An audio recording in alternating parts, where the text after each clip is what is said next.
ভারতের ২১৩ রানের ৭ উইকেটের পর যখন শ্রীলঙ্কা ১৪ ওভারে ১৪০ রান মাত্র এক উইকেটে করেছিল, তখন কিন্তু কিছু সময়ের জন্য মনে তো হয়েই ছিল তাহলে কি গাম্ভীরের যুগ সূর্য অস্তের মাধ্যমে শুরু হতে চলেছে। কিন্তু ভুলে গেলে চলবে না, গাম্ভীরের কাছ থেকে এক্সপেক্টেড করতেই পারেন আনএক্সপেক্টেড ব্যাপার স্যাপার। নমস্কার, আমি প্রীতিশ, আপনাদের স্বাগত জানাই ক্রিকেট স্ট্র্যাটেজিতে। ভারতের সমস্ত ক্রিকেটারই যেন এখন শ্রীলঙ্কাতে রয়েছে, সে পুরুষ দল হোক কিংবা মহিলা দল। আজ শ্রীলঙ্কাতে রয়েছে মহিলা দলের এশিয়া কাপ ফাইনাল। অষ্টম এশিয়া কাপের ট্রফিটি শ্রীলঙ্কাকে হারিয়ে কি ভারতেরা পাবে, সেটি এখন দেখার বিষয়। আবার দ্বিতীয় টি-20 ম্যাচটিও আজকে রয়েছে। চলুন একবার দেখে নেওয়া যাক প্রথম ম্যাচটিতে কি কি ঘটেছিল। তার আগে যদি ভিডিওটি ভালো লাগে তো লাইক করুন, চ্যানেলটি সাবস্ক্রাইব করতে মোটেই ভুলবেন না। শ্রীলঙ্কাকে সহজে ৪৩ রানে হারিয়ে কোচ গৌতম গম্ভীর যুগে প্রবেশ করলো ভারতীয় ক্রিকেট। টসে হারা ছাড়া বাকি সবকিছুতেই এগিয়ে ছিল ভারত। প্রথমে ব্যাটিং করতে নেমে ৭ উইকেটে ২১৩ রান করেন সূর্যকুমার যাদবেরা। তার জবাবে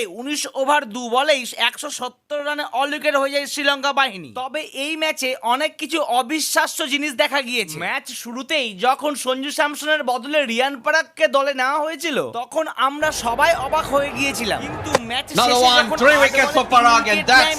৫টি রান দিয়ে তখনই আমাদের কাছে সমস্ত ব্যাপার স্যাপার পরিষ্কার হয়ে যায়। তাই আবারও বলি, গৌতম গম্ভীরের উপর ডাউট করার কোনো জায়গাই নেই বস। কিন্তু আমার মতে ম্যাচের টার্নিং পয়েন্ট হচ্ছে ওই ১৫ নম্বর ওভারটি, যে ওভারে আকসার প্যাটেল ২টি উইকেট নেয়। শুরুটা দুর্দান্ত করেছিল জয়সওয়াল আর গিল, কিন্তু প্লেয়ার অফ দ্য ম্যাচ হয় ক্যাপ্টেন সূর্যকুমার যাদব। ২৬ বলে ৫৮ রান করেছিল সে। আর ঋষভ পান্ত প্রথমে স্লো খেললেও সে ৩৩ বলে ৪৯ রান করে ফেলে। তবে বলতেই হবে অসাধারণ বল করেছে মথিসা পাথিরানা। সে ৪ ওভারে ৪০ রান দিয়ে ৪টি উইকেট নেয়। তবে হ্যাঁ, শ্রীলঙ্কার হয়ে চোখ ধাঁধানো ইনিংস খেলেন পি নিশাঙ্কা এবং কুশাল মেন্ডিস। আজকের দ্বিতীয় টি-20 ম্যাচটি জিতলেই কিন্তু ভারত সিরিজটি জিতে যাবে। তো কি বন্ধুরা, এটি কি সম্ভব আজকে?